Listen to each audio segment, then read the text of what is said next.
if there is failure of the septal resorption, then the septum would not be resorbed, and that would result into a septate uterus as shown here.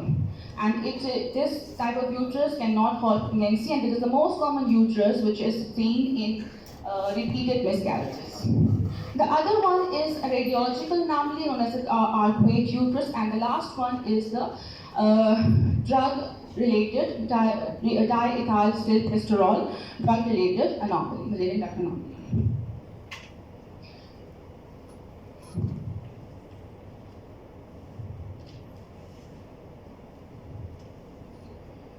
Okay, now it is very important to classify the Malaysian duct anomalies, and for that, the American fertility classification of Malaysian anomalies has been given, as I have already discussed along with the phases of the Malaysian duct development. So these are, as I've discussed before, class 1 to class 7, the uterine hyperplasia, uniconjugate uterus, uterus diadelphys, biconjugate uterus, septate uterus, arcuate uterus, and drug-related diethylstilbestrol Malaysian duct anomaly.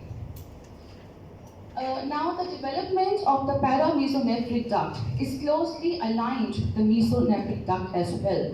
Renal and genital systems are closely interspaced, so many of these anomalies are associated with coincidental renal anomaly.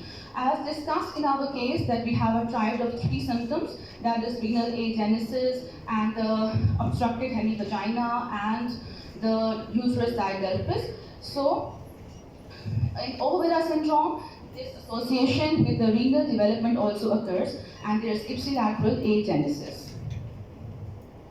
Now, coming towards the investigations, investigations include ultrasound pelvis and abdomen, MRI pelvis, and hysterosalpingogram. And MRI is considered to be gold standard for the diagnosis of Overa syndrome. Now, what are the therapeutic options that we have? Starting from the first one, hypoplasia agenesis. As there is no uterus, as discussed earlier as well, as there is no uterus, however, the ovaries are still intact. So in this case, in vitro fertilization of the harvested ova and implantation in the host uterus can be done. That is, surrogacy can be done. In case of uniconjugate uterus, now let's let me explain uniconjugate uterus. It is basically the absence or the partial development of the other Malaysian duct anomaly. These are the subtypes of the uniconjugate uterus. You can see this is one Malaysian duct which is formed completely, and the other one is partially formed. And this is the